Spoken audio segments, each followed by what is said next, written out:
You are not the one making your decisions. The self you identify with is a passenger pretending to drive, and the version actually in control is the one you refuse to acknowledge exists. The version of you that controls your life is not the one you think it is. It is not the ambitious person who sets goals, not the disciplined person who makes plans, not the moral person who upholds values. Those versions get to narrate, they get to explain, they get to maintain the story you tell yourself about who you are, but they do not control behavior. The version in control operates beneath conscious awareness. It has different priorities than the ones you claim. It pursues different outcomes than the ones you admit to wanting, and it wins every single time there is a conflict. You believe you are the rational self who makes considered decisions, the self that weighs options, considers consequences, chooses the path aligned with your stated values. This is the self that speaks when you explain your choices to others. But watch what actually happens when this self makes a decision. You decide to wake up early, to eat healthier, to have a difficult conversation, to follow through on a commitment. Then, a different version takes over. Not through conscious rebellion, not through a moment where you change your mind, but through a seamless transition you barely notice happening. Suddenly, you are hitting snooze, eating the food you said you would avoid, postponing the conversation again, finding reasons the commitment is impossible to keep. The rational self is bewildered. It made a clear decision. It had good reasons. It was committed. But it was never in control. The version of you in control is the one driven by immediate need.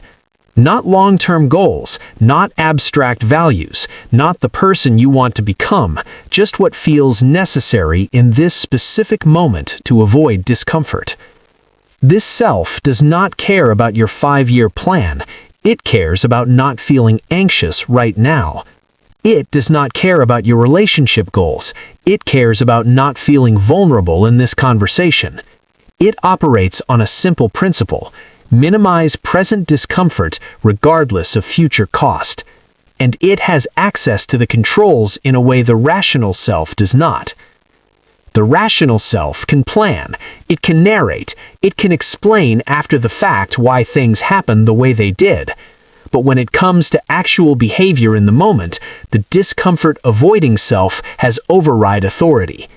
This is why you know what you should do, but consistently fail to do it. The knowing happens in the rational self, the doing happens in the discomfort-avoiding self, and they are not the same entity. Watch how this override operates in real time.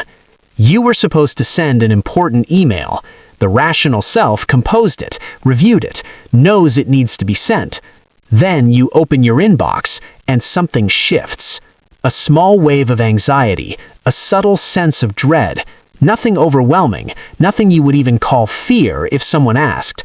But the discomfort-avoiding self registers it, and it acts. Suddenly, you are checking other emails first, then reading an article, then remembering something else that needs attention. The important email remains unsent. If someone asks why, the rational self provides a story. You were busy, other things came up, you will send it tomorrow. But the truth is simpler.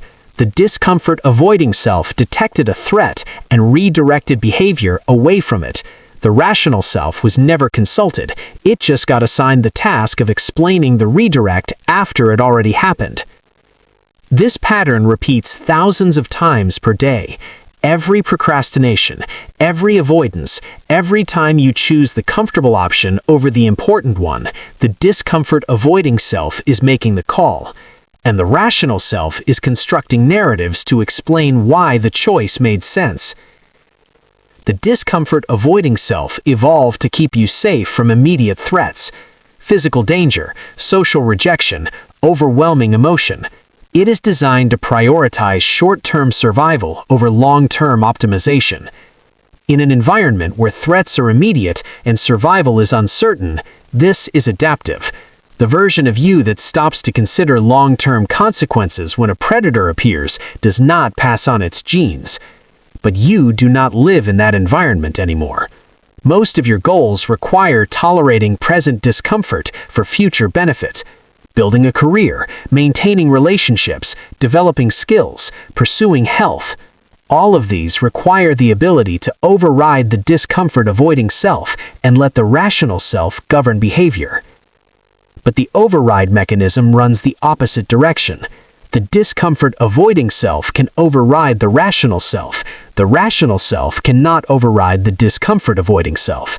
The architecture is built for immediate threat response, not for long-term goal pursuit. So, you're trying to live a modern life with ancient software, and the ancient software wins every conflict. Here's what makes this particularly insidious. The rational self is so good at constructing explanations that you never realize it was not in control.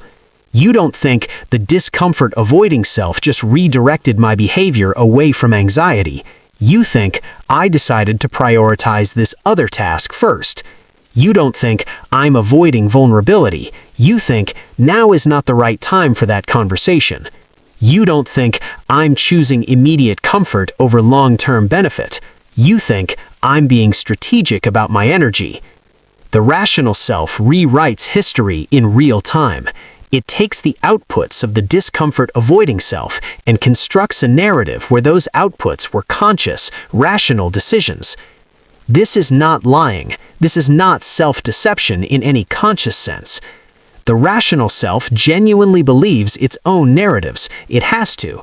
If it acknowledged it was not in control, the entire structure of your self-concept would collapse. So, it constructs plausible stories, and you believe them, and you continue thinking you are making your choices. Look at the gap between what you say you want and what you actually do. Not occasionally, consistently. You say you want the relationship to deepen, but you avoid the conversations that would create depth. You say you want the career advancement, but you avoid the visibility that advancement requires. You say you want the creative project finished, but you avoid the hours of focused work it demands. The rational self wants these things, genuinely wants them, but the discomfort-avoiding self does not. It wants to avoid the anxiety of deep conversation, the exposure of visibility, the discomfort of sustained focus. And the discomfort-avoiding self controls behavior. So you get what it wants, not what the rational self wants, every single time. This is not a failure of willpower. This is not a lack of discipline. This is not insufficient motivation. This is the wrong self being in charge. You are not who you think you are. The version of you that makes plans, sets goals, and commits to values is real. It exists. It has genuine desires and intentions, but it does not control your behavior. The version that controls your behavior is the one that minimizes immediate discomfort, that avoids present anxiety, that chooses comfort over growth in every moment of conflict. That version does not care about your goals. It does not share your values. It does not want what you claim to want. And it is winning. Not because you are weak, not because you lack discipline, but because it has access to the controls, and the rational self does not. Every time you fail to do what you intended, it is not failure. It is the discomfort-avoiding self successfully executing its own agenda. Which means every plan you make, every commitment you voice, every goal you set is just the rational self performing its role.